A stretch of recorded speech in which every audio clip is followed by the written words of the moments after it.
Hello everyone and welcome to the tavern. Today we are continuing Gymuary with the official follow-up to the RGM-79 RMS-179 Gym 2. Historically, this is the follow-up as this unit appeared in Zeta Gundam, though there's been retcons to explain the evolution of the Gym to the Gym 2. Now the Gym 2 does not perform particularly well in Zeta or Double Zeta Gundam, but does that mean the kit is bad? Well, today we're gonna find out. Alright, so here is the main box for this trio set. As you can see right here is Gundam Base Limited. And if you look at the thickness, whoop, right there, to show my hand as an example of just how thick that is. So it's supposed to have the Gym 2, and the Gym 3. We're gonna cut this bad boy open because the little stuff's still on it and see what comes inside the box. All right, so here are the instructions for the Gym 2, alongside 3 bags for the parts. 1 small bag, 2 small bag, and a bigger bag, which means all the remaining parts should be for the Gym 3. Assuming these are the correct bags for the parts, you will have to use the instructions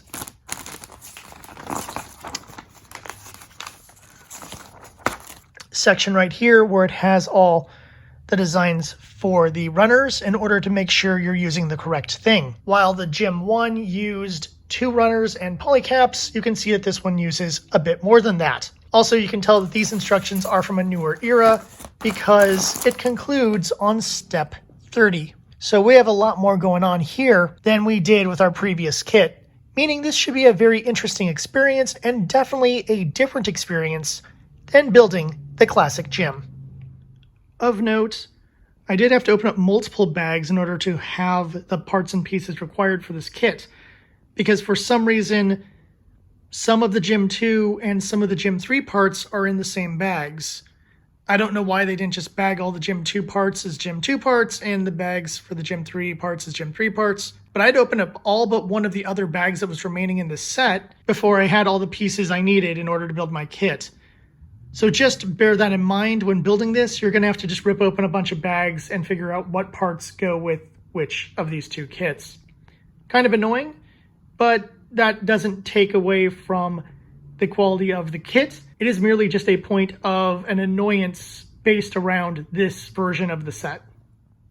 Beginning with the aesthetics. When you look at the kit, it looks relatively simple. You got your white, you got your blue, simple backpack, basic beam saber. However, there are some stickers you will use here. You have 1 for the camera right here. You have 2 for the front and back side of the neck, even though you can barely see it.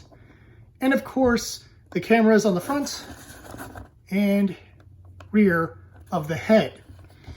I used paint. The stickers are perfectly fine. Regardless, it makes the kit look relatively nice, adding just a little bit of extra touches of color to make this less bland than its predecessor. But it does have a lot of the distinctive aspects that make it a Gym, which does make it just banal enough to really look and feel like a grunt mobile suit.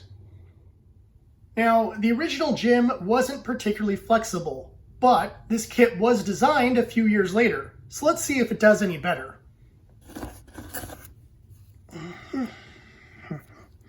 First off, we have the legs, so we go down and up, left and right. That's nice. Ankle guard kind of moves, but it doesn't have a lot of wiggle room there. Got the knee. It's about as good as it's going to get. Not too bad. That's better than the original.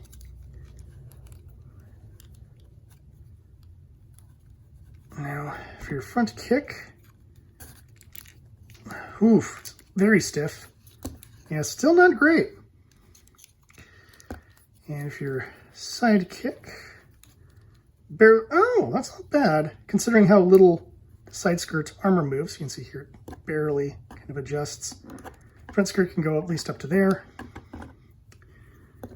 Now, in terms of your waist, of course, you can rotate. Oh, that's not good. I was gonna say you can rotate around, but it gets a little tight in there. Don't don't stress that too much. You have a little bit of forward and back, but not much side to side either. In terms of arms, you can go a full nice rotation like that. Outward, okay. The shoulder armor has no wiggle room there. Arm does close decently.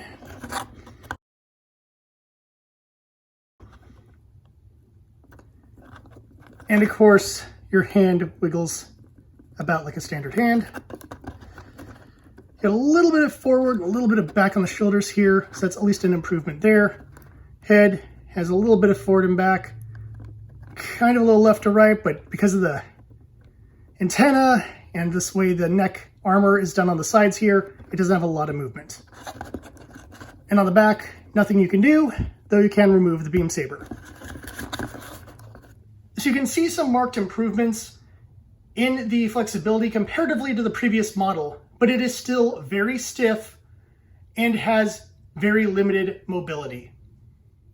The weapons and gear are always an important aspect of the unit. The GIM came up short in this regard, and unfortunately, the GIM 2 doesn't fare much better. All right, when it comes to gear, we have slightly more than what we had with the GIM 1, but not by much. First off, for those of you who like to go melee with your grunt suits, boom, 2 beam saber blades. Nothing particularly special here, but they do connect into the slot on the beam saber on the back, so you can actually make it work for you better that way rather than the pre-molded type, which really suck. It does come with 2 blades, though technically one of these is an extra because you don't have double beam sabers on this kit. Then we have the beam rifle. Here, got a little swivel here for the handle, you can see there. And I have the trigger finger glued on here primarily because, GIM hands don't like to hold together sometimes. So that is the trigger finger right there, ready to go. What makes this nice is you also have a spare regular right hand as well. This was the one you'd have seen on the kit earlier. So yeah, you get 2 right hands and 1 left hand when it comes to this kit. Except one of the bonuses that comes along with this version of the kit, that is to say the special edition, is that you get a spare set of these hands. Now these are the hands that are the extra hands for the GIM 3, but I got a spare little runner here of the same set of hands. So you can build these hands and give them to your GIM 2 and GIM 1 if you like, in order to expand out the amount of hands you have available. However, since this doesn't come with the standard edition version of the kit, I am not going to count this when I score the kit. But just know it is a bonus if you get this GIM Trio collection. When it comes to defense, you have your standard shield. Nothing too special here. Looks kind of like the RX-78 shield because it's based off the RX-78 shield. Has a little connector here. It has a nice little up and down swivel here, which is kind of nice. And of course the multiple connectors. So however you want to throw this together on your GIM 2, you can.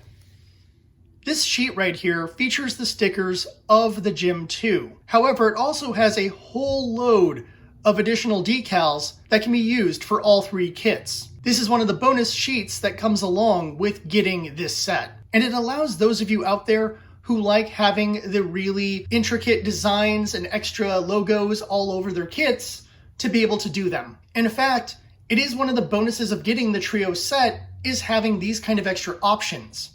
While this doesn't affect my score for any of the kits, I will say it is a nice bonus for actually buying this set. And for those of you who may have been on the edge of buying this set, this might be the thing that pushes you over because while you may already have a GIM 1, a GIM 2, or a GIM 3, you probably don't have these unique stickers and decals in order to create the look you want for your troops.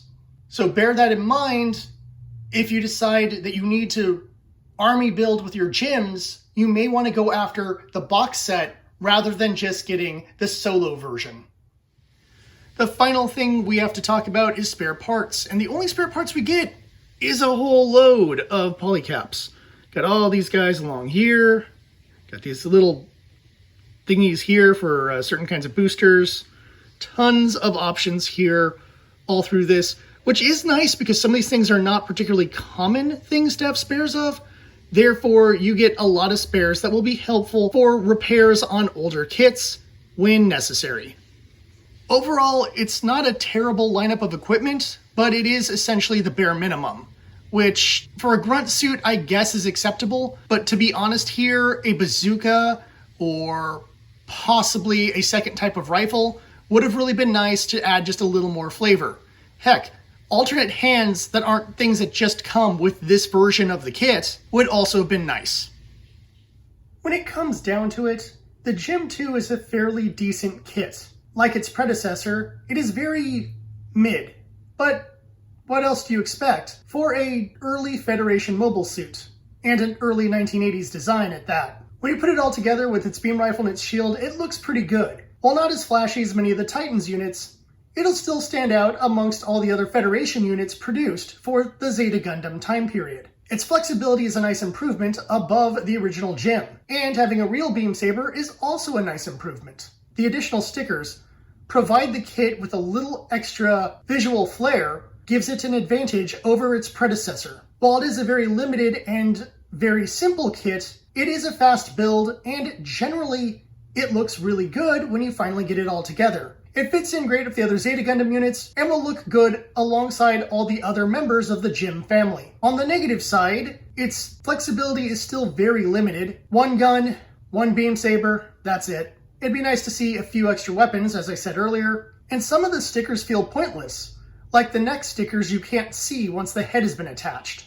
And of course, I had to use a little bit of glue tack for the head antenna and for the trigger finger in order to make sure those remain together, which is kind of expected in a lot of Gym kits, but is still a bit annoying because I didn't think I was going to have to throw in a bunch of extra steps to make this Gym look good. It seemed like it should be a simple enough kit I could have easily done in an afternoon. Yet, overall, I generally like what it looks like, and I like how it turned out. If you're a fan of the Gym family, of course you're going to like this kit. And if you're a fan of Zeta Gundam or Double Zeta Gundam, you're definitely going to want this guy within your Federation forces. If the Gym family isn't your vibe, or for some reason you don't like the designs from Zeta and Double Zeta, then yeah, you can probably just skip on this kit. And if I was going to recommend a version of this, I would probably recommend the Gundam-based version from this box set. Having those extra hands gives you more options for the classic Gym and for your Gym 2 as well. However, my review will be solely based on the Gym 2 as you would get it if you bought the standard Gym 2. So as much as I like those extra hands and some of the bonus sticker options that come with this kit, I am not going to base my review on those bonuses you get with this Gym set. I hope this has helped your GunPla purchasing decision. Let me know in the comments if you have the Gym 2 or any of the rare Gym 2 variants. Yeah, there's a couple of them out there, but most of them are P Bandai. Until next time, please like and subscribe. We got one more Gymuary video coming up, the Gym 3, where I will also discuss other bonuses that come along with this box. Until that time, I thank you for watching, and of course, I'll see you at the tavern.